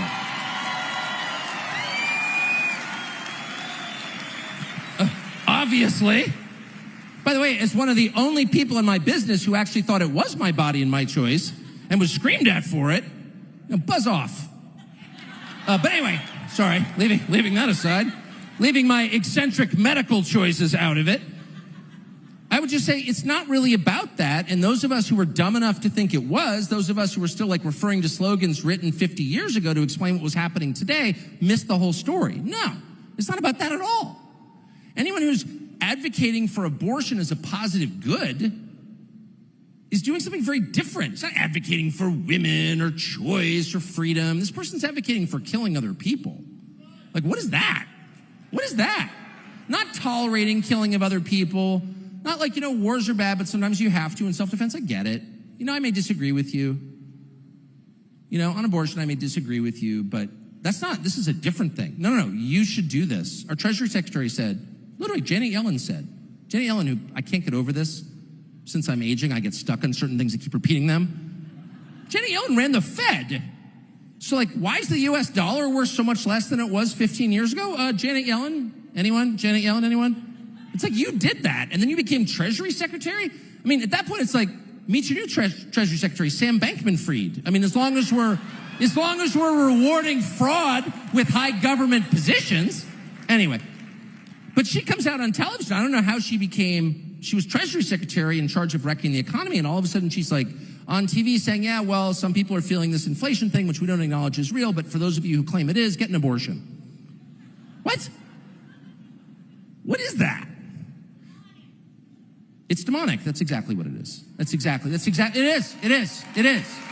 That's next level. That is purely an effort to hurt people, not help them. If you cared, and I do care. I mean, my dad was adopted, and his mom was like 15. And I get it, a pregnant girl. I mean, as the father of daughters, you feel for that person who feels trapped, no choice, no future. It's a disaster. And I don't think it justifies abortion, but I certainly understand why people feel like they have no choice. I get it. But if you really cared about the woman, you would say, what can we do to help you? How can we help you? Obviously. If that happened to someone you love, I don't care if you're pro-choice or pro-life. It doesn't matter. If you really love that person, you say, how can I help you? I love you. I want to help you. You wouldn't say, just go get an abortion. Stop whining. So what does that tell you? Well, they don't love you. They're trying to hurt you. That's real. So why are they trying to hurt you? There's no rational explanation for it. They're not trying to hurt you so they can win more votes. They're trying to hurt you because they've been seized by a spirit to hurt other people. There's no other explanation.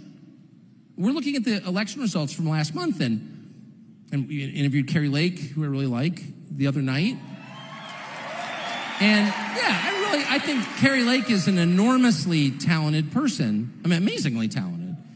And she also worked in the media for 30 years, so she knows the depth of the corruption because she was there, which I really appreciate, having seen it myself. So interviewing Carrie Lake, and she's telling us about all the problems with the voting machines. And the majority of voting machines in your county didn't work on election day, with it was like 70% of the population lives in one county and the machines don't work. What? So, I don't know what that was, but I'd love to hear a benign explanation for it. And so I think that played a role. I mean, how could it not? But then you read the results of the statewide referendum in Montana, which is a very reasonable state with Missoula and Bozeman in it. But it's like a state filled with really nice people, huge cattle ranches. I fish there a lot, so I know it pretty well.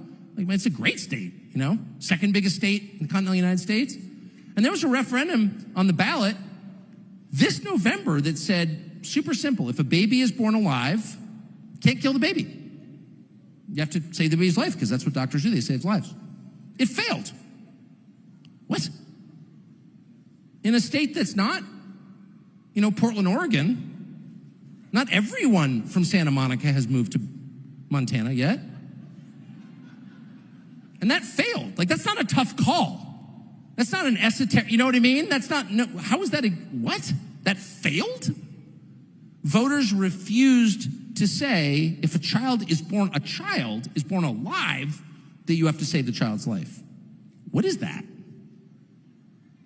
I mean, I'm very concerned about voting machines. I'm totally opposed to all electronic voting machines, period. I think it's insane. We should be like France and have paper ballots. What is this? And why have we been roped into this thing where you're embarrassed to say it's not even about the specific makers of the machines, it's just electronic voting machines are a huge risk, and why would you have them if you cared about your democracy? You wouldn't. So, and I do think there is quite a bit of fraud, actually, and I've seen a lot of it and can prove it, so I'm not spitballing here. On the other hand, if they're refusing to endorse a ballot initiative in a pretty reasonable state that says simply you got to save the life of a child, maybe there's something else going on here. I'm serious. There's something else that's too dark. That's too dark. There's no other explanation for that. And I don't know what the explanation is, and I plead Episcopalianism here. I'm not going to lecture you or add to your theological knowledge. I'm just going to note the obvious as someone who observes things, who stands back and watches. What the hell is that? There is no rational explanation for that and a whole bunch of other dark things that are happening from which no one is really profiting and people are only suffering. So I'm reverting to first principles in this, and I'll stop with this really quick, but how do you know if something is good or bad in a world where the rules have been suspended, which they effectively have been? If you can't say that's bad, then we can't really say anything's bad. And what's bad is just what the people currently in charge tell us is bad, but that doesn't mean anything. I like chocolate, you like vanilla. I mean, that's not a moral code. That's a fad. But as people who want to sort of try occasionally, at least on Sundays, to be decent, we should have a way of knowing whether something is good or bad. Now, traditionally, I think for most Christians, it's like, well, just ask your pastor. But then, at least as someone who grew up in a church that became pagan, I can tell you that doesn't always work. So, yeah, I think that's a totally fair answer. But for people who aren't going to dive into the Bible, I think there's a beginning, a simpler way to get a sense, and you can put a finer point on it later. But here's how I assess whether an idea is good or bad. By its fruits. And what are those? Well, first of all, any idea that causes a lot of people to suffer for no reason is demonstrably bad. That's obvious. But I will also say that bad ideas produce chaos. They produce disorder. They produce noise. They produce ugliness, physical ugliness, aesthetic ugliness. Bad ideas produce ugly things. That's why our great basilicas are beautiful, right? That's why the dollar store is ugly. Because one grew out of the idea that we need to help the average person transcend his life and think about the next life, about the eternal, about God. And the other grew out of the idea, let's sell more cheap plastic crap from China to poor people, okay? So one grew out of, I think, the most noble idea, and the other a less noble idea, and the results are obvious in the way they look. Don't ignore the obvious. If something is beautiful, what does that mean? By the way, beauty transcends culture. You go to a place you've never been where you don't speak that, go to Kyoto, Japan next week. Probably don't speak Japanese, probably don't know a lot about the Shinto religion, go to a Shinto temple. The first thing you'll notice, it's beautiful. Now, how did people 500 years ago in Japan come up with the building that you, as a modern American who doesn't speak Japanese or practice the Shinto religion, think is beautiful? Because all beauty is the same. And what is beauty? Beauty is truth. That's the first thing. True things are beautiful, and beautiful things are true. It's true. It's not opposed. It's real. It's real. And the most beautiful things are real. Your children, your dogs, nature, those are real things. They're beautiful. And the second thing you'll notice about it is that it's calming. Beautiful things are calming. They don't incite you. They calm you. They make you feel peaceful inside. And how do they do that? Through symmetry. Through symmetry, physical symmetry. This side is equal to this side. Just like in nature. Virtually everything in nature is symmetrical. Have you ever noticed that? In case you're wondering if there was a grand design here, I know this all evolved randomly, but somehow it evolved randomly in a beautiful way, in a recognizably beautiful way, in a symmetrical way. Now, why is symmetry important? Because it's a product of order. Order. Bring order out of chaos. That's how this all began, we learned in chapter 1, and that is still, to this day, our duty. Bring order out of the chaos in your home, in the buildings that you build, in the politics that you participate in. Order, not chaos. Chaos is a sign of evil, period. And you don't know how hard it is for me to use the word evil as someone who never grew up using the word evil, but I don't have another word for it. That's exactly what it is. So you will know that an idea is a good idea when the people who follow that idea have lives that are calmer, more orderly, more purposeful, cleaner. By the way, filth, remember the phrase, cleanliness is next to godliness? We'd be like, oh, that's a Victorian phrase. They were so stupid. They had cities without, people smoking meth outside the Civic Center. Idiots. Cleanliness is next to godliness, actually. Yes, you're a mother, I can tell, right? All the moms are like, that's exactly right. It's true, though. It's true. It is totally true. So anybody who is pushing a program that creates confusion, chaos, disorder, anyone who is pushing cultural products, which is art, film, literature, quotation marks around all of them because none of them currently are art, But anyone who is pushing art on you that is disordered, chaotic, asymmetrical, architecture, Frank Gehry, anyone? What is that? It's disgusting, is what it is. It's oppressive to the human spirit. It doesn't elevate us, it crushes us. That's what it does. It's exactly what it does. So that's how I judge it.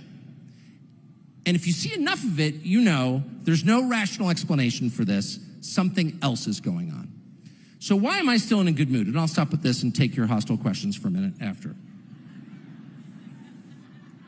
I'm still in a good mood for two reasons. One, I think it's my moral duty. I think we have an obligation to be cheerful. I don't think it's a small thing. Yeah, I mean that. I do. I think it's an obligation. I don't think it's something we feel when we have the second cup of coffee, though I always have the second cup of coffee and then the third and the fourth. Yeah, I'm pro-coffee. Yeah, I'll say it. I'm pro-coffee. There's nothing wrong with that. No prohibitions against that. But I think it's your obligation. Like, you're not here that long. And moping and feeling, sometimes terrible things happen. A loved one dies, you get fired, in my case, several times. And you have an absolute right to wallow in it for a bit, but just for a bit. It is immoral to lie in your own emotional filth and roll around. It is immoral. You have no right to do that. That's an offense against the creation, in my opinion. Get up and be cheerful. And as one of my children once said to me, what if I don't feel cheerful? And I said, well, pretend. Duh. Well, that's fake. Yeah, good. And the longer you fake it, the more it becomes real. Put on the mask and your face will conform to it. Pretend to be something and you will become it. Pretend to be cheerful. How are you this morning? I'm great. How are you? Great. We both just got a bad diagnosis. Doesn't matter. I'm not going to impose that on you. I'm great. But the second... I'm getting crazier as I'm getting older. I think it happens to everybody. Anyway, sorry, excuse me. But the second reason... Okay. So the second reason... which is a little bit, actually, I'm not joking at all about the cheerfulness thing at all. In fact, I said to one of my children, when picking a spouse, put cheerfulness above almost all else. I'm actually married a cheerful person, and it's been an enduring blessing. I mean it. Because, life throws you stuff, and, it's just I've had a really blessed life, but no one's life is perfect, and things happen you don't expect. You run out of money, or someone you love dies, or your neighbors hate you. And, as you go through those things, which will happen to every young person in this room, being married to someone who is legit cheerful, says a cheerful spirit, there are probably things that are more important, but that's right at the top of the list. It really, amen. If anyone who's married to a cheerful woman knows what I'm talking about. What a blessing. And I should also note, just to be honest, that the opposite is hell. Anyway, but here's the, not that I've experienced it, but I've seen it, but here's the point. Here's the deeper reason that I actually feel really hopeful, and I have no empirical evidence for this at all. But I told you I went pheasant shooting in South Dakota for 3 days, and I was feeling a little bit down and just I can't believe I did that. I'm 53 and I'm still making obvious mistakes, like telling people that things that are probably not going to come true will come true, and I should not ever be doing that. So, but then I had this surge of hope and of optimism. And it stemmed from this knowledge that has been earned over time, I would say, which is, it is 100% true that your lowest points in retrospect were the best moments in your life. That is true. And no one ever wants to believe it. And I think that is both a spiritual principle. I believe there's an entire book about it. That everything is actually the opposite of what you think it is. That the last really will be first. That's not just a rhetorical device. That some guy sitting by the side of a lake in first century Israel said. That is a reality. Always and everywhere. If you look back and you're honest on your life and the really sad things that happened, and they are real for everybody, if you're honest, you will see that it's only out of those that happiness grew, that was the foundation for something better, that all wisdom is accrued during those moments. All wisdom. That is definitely true. All wisdom. When you're at your lowest. And that's not like some fake motivational speaker like, no, actually, it's always darkest before the dawn. But it is. That's the thing. It is. And the opposite is also true. The opposite is also true. Your victories are so often your losses. I had the great blessing in my life is being able to talk to people. And I did an interview with a guy I didn't know, a wonderful man, a really wonderful man called Jimmy John Leotoad, who started Jimmy John's Sandwich Shop. And last spring, and I interviewed him, and I didn't know that much about the sandwich shop, and I live very far from sandwich shops, and it's just not my region, and I didn't know that much about him. And we're talking just about politics or whatever, and he started this business in college. I don't actually think he went to college, but as a young man, he started this sandwich shop out of a garage. He never took any money, no venture money at all. He took like 20 grand from his dad, repaid it, and he works on this thing like with maximum full-bore intensity for 30 years. And then he sells it, and he sells it for like 1.8 billion. And his total investment payout was zero because he was the only investor. So he wakes up after 30 years of making sandwiches, and he gets over $1 billion. Well, that's like, you don't hear that story every day. And I said, what was that like? He goes, it was awful. Really? He goes, yeah, it was awful. You know, that's when I reached my goal that I had devoted my entire life to reaching, and things started to crumble inside me. I had no objective. I had no mission. I wasn't fighting against anything to get where I wanted to go. I was already there. And when I got there, it was just me. And it really set off a crisis inside me. And by the way, I should say, for the record, I think that crisis made him into a much deeper and happier man. But he had to go through the crisis. And he went through the crisis at exactly the moment of his victory. And he's not the only person who's told me something like that. And I myself have felt that way. You know, you really want something. It's the kind of the weird ennui you feel at the age of 8 when every last present has been opened under the tree and you're like, it's over. And like you're kind of psyched to go play with your new Spider-Man stuff, but then you're like, Christmas is done, you know? That's the moment of victory. When you're 8, victory is Christmas. Like that's all that matters. Like that is, like you've won. But in your victory, you lose a little bit. And that's always true. But thankfully, the flip side is true. So I have no idea how this is going to play out. I'm completely over my brief flirtation with pretending to predict the future. I've thrown my crystal ball away. I'm not going to read your palms. I have no idea what's coming. But I am totally certain in my heart, and I mean it, that we will look back in this moment, and if you're not even conservative, if you just think what's going on now is really wrong and really destructive to the country that you love, and imperiling, dangerous to your children and grandchildren, future generations, if you feel that way, and I think most people do. You will look back on this moment of despair and confusion. What the hell just happened? No one really knows. It's bad, we know that. We don't really know how or why. You will look back on this as the beginning of clarity. You will. Beginning of clarity. This is when I really began to understand what was happening and what I personally could do about it. I changed for the better. Suffering causes growth. That is always true, and it's true now. Thank you, and I will take your questions.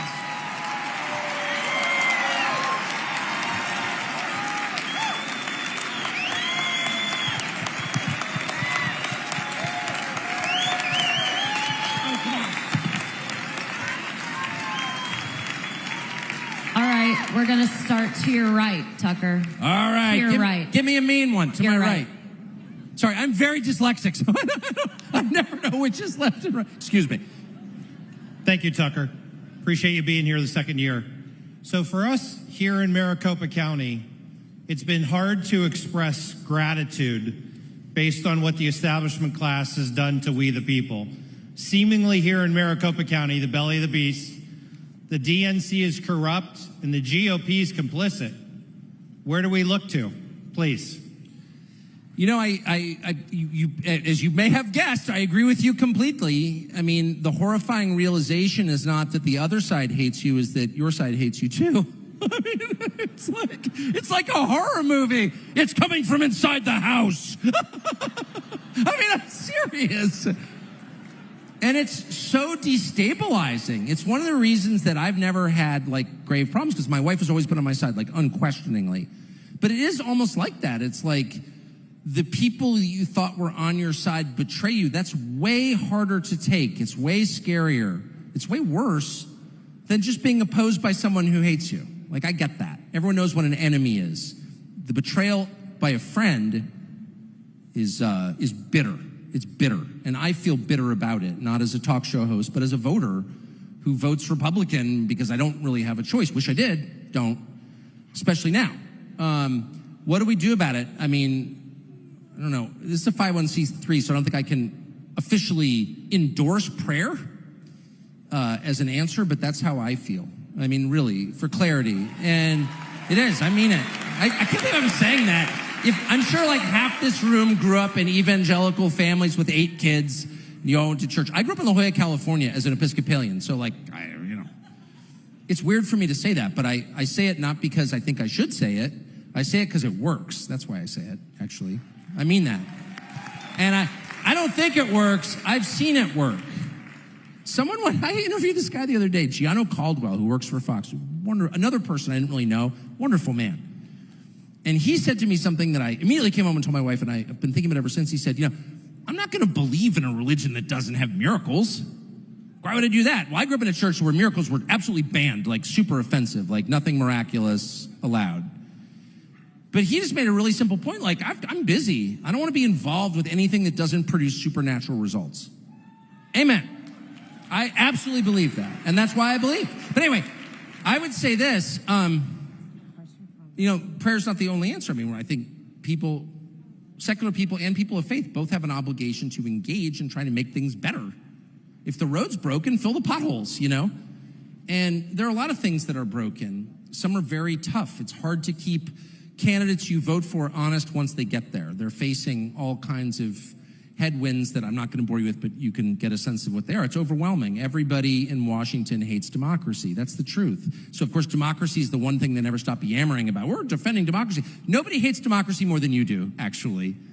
You banned a presidential candidate from speaking in public, so, like, you're not for democracy, so no mas from you.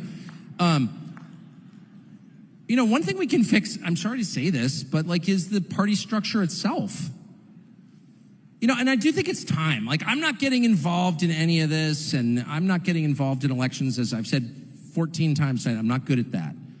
But it's too corrupt. It is just too corrupt. I'm sorry. And I'm even kind of tolerant of that. I mean, I remember going to Chicago many years ago, and, the government of Chicago has always been corrupt, but I was there in a blizzard, and they got the snow off the streets in like 8 minutes. And I remember thinking to myself, I'm against corruption, but look at the streets. Like, it works, actually. You want to take your 15%, I'm against it, but I'm not going to call the cops on you because you're doing your job and you're doing it well. Competence makes up for a lot. But if you're the Republican National Committee and you're handing out contracts to consultants to the tune of millions of dollars who don't actually do anything, but you're doing it because they're your friends, which is happening and has always happened. And you're bombing around on private planes with the money that, like, sweet, terrified Republican voters have sent to you from the middle of the country. And you're catering things and buying Lululemon workout gear with political contributions. And you're losing elections? No. If you win elections, well, we can talk about it. If you're losing, get out. We cannot reward incompetence. Let me just add,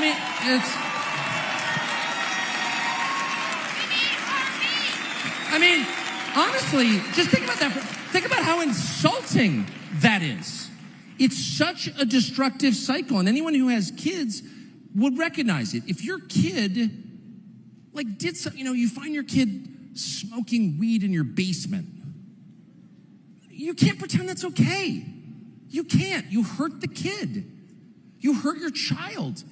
You have to hold people, especially people you love and support, to some standard for their sake and for yours. It degrades us all when you don't. So anyway, I would, that's one thing. Fixing the RNC is not going to fix the Republican Party, but it can't be that hard. Let's just start there. Do I have time for one more question? This is going to be the last question. All right. Hello, Tucker. My Hey. name is Joshua, and I'm a really big fan of your show. Thank you. With the 2022 Republican primary election happening soon, who do you plan to support, Donald Trump or Ron DeSantis? Well, who am I going to support? Well, Joshua, as you've noticed, my endorsement means a lot to American voters.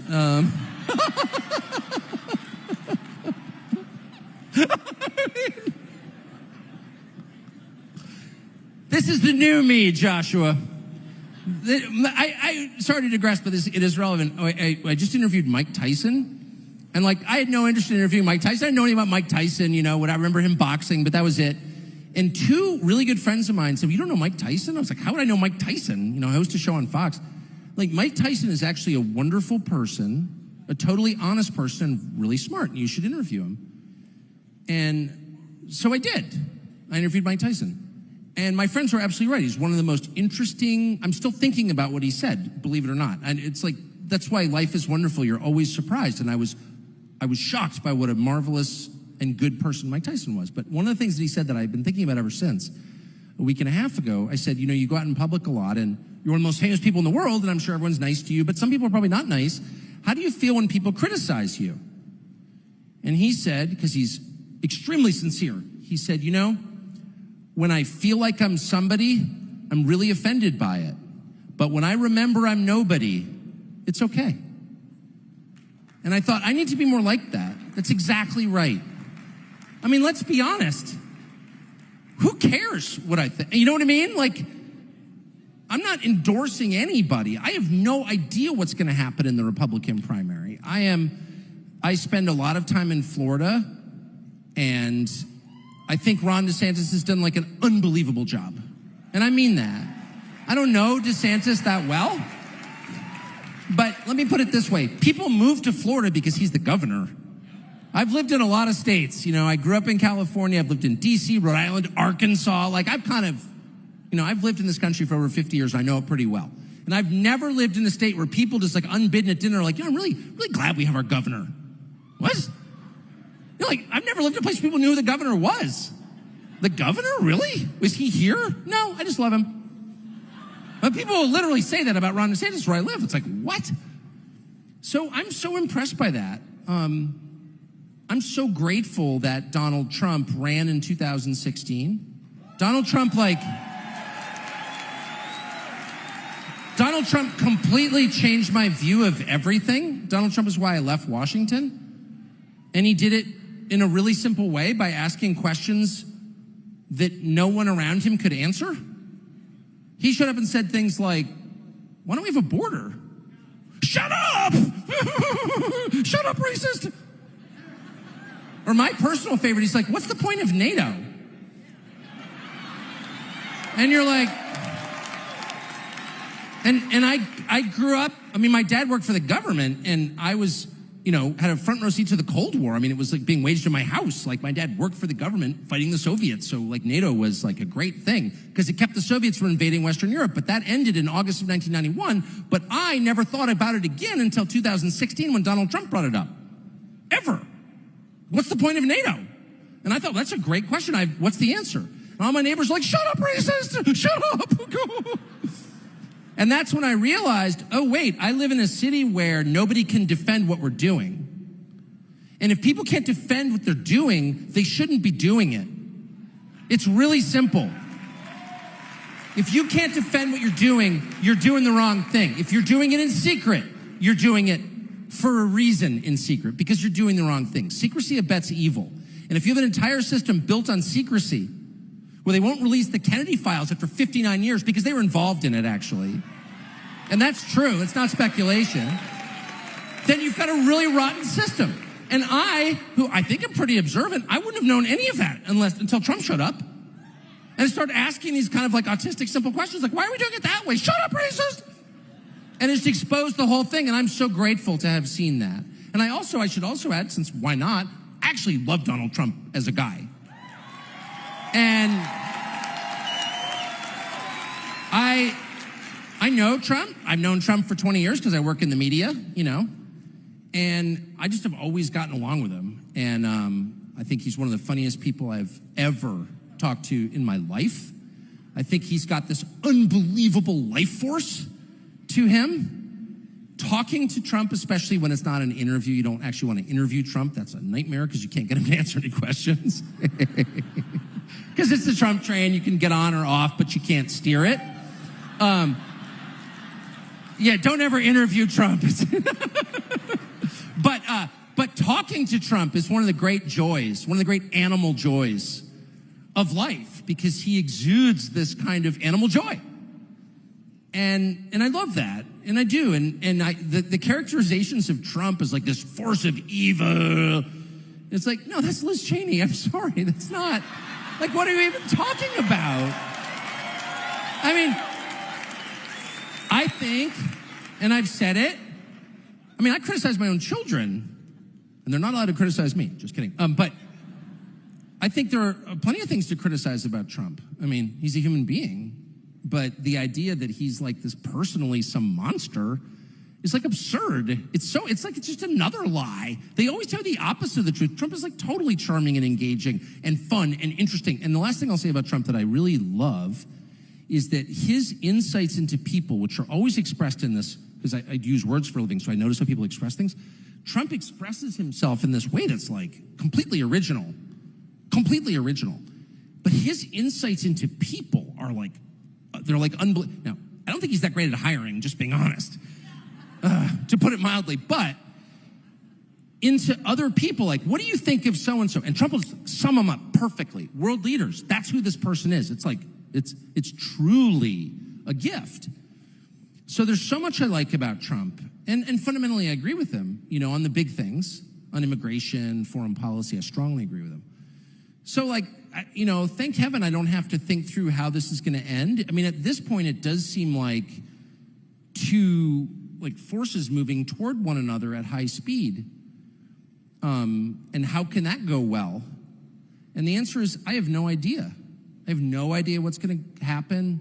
There was like a period of a couple weeks where I was like, I'm in the news business. I got to find out how this movie's going to end. And then I realized, especially after the midterms, no idea. It's a cliffhanger. And I'm just happy to report on it day to day. I don't have to have official feelings on it or tell people you should vote for this person or that person. Like, I see a million sides of it, and I think it'll work out a little better than, I know every person in this room is terrified of some horribly destructive primary that hobbles the party and lets, 83-year-old Joe Biden continue to continue to allow Barack Obama to actually run the country. And that is a nightmare scenario, but I don't think it's assured. Last thing I'll say, if you had, again, I've done this since 1991, so you'd think I'd be better at predicting things. But if you had said to me, well, actually, I'll tell you, this is actually a true story. I'm sitting in the car at some point going somewhere in 2015, and Trump calls me. I'll never forget this moment. And he calls me and he goes, I've got an announcement. I think I'm going to kind of surprise you. And I was like, yeah, right. You're running for president. Right, okay. Because I had seen this before in 2000. That's how old I am. He ran for president to sell a book or whatever. And I started laughing. And I'm like, you got another book coming out? And he's like, and he goes, no, actually, I'm serious. I think I'm going to surprise you. And he was so different from, I talked to him a lot. I've never heard him like this. And at this point, he's a media figure. He just works at NBC, where I used to work. Like, he's in the world that I live in. But I don't think of him as like a real presidential candidate. But there was something in his voice that was so different that I actually wrote it down on my little calendar thing on my iPhone. Donald Trump calls and says he's going to run for president. I took it seriously. But the amazing thing is that until that moment, I would have bet my house that would have been impossible. Like, I did not see it coming at all. I didn't see it coming. And that event completely changed American politics forever, for good and bad, but it changed it forever. That was a transformative event. And I didn't predict it. So we are 2 years out, 2 years minus 1 month out from the presidential election. So I am completely comfortable putting my total ignorance on full and florid display and telling you I have no freaking idea, but I can't wait to see it. Thank you.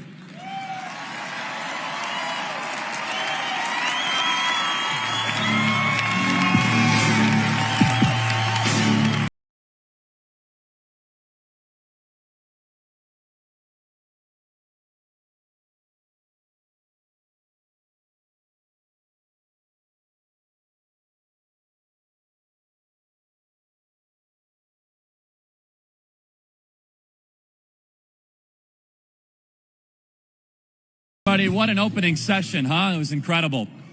All right, in just a couple minutes, you got to be back in here for incredible country concerts tonight. So you guys got to be tonight. It's going to be incredible. In just about 15 minutes, the concerts are going to start. Chase Rice, Riley Green, it's going to be incredible. So make sure you guys are here. And secondly, if you want to support Turning Point USA in any way whatsoever for a gift of any amount, either online or in person, if you guys go to the booths, a gift of any amount will get you my book, The College Scam. So if you guys want to support this conference or the work we're doing, you guys can do it out there. And please support our exhibitors, guys. For you watching online, you can go to tpusa.com. We'll see you guys in a couple minutes for some pretty amazing concerts. God bless you guys.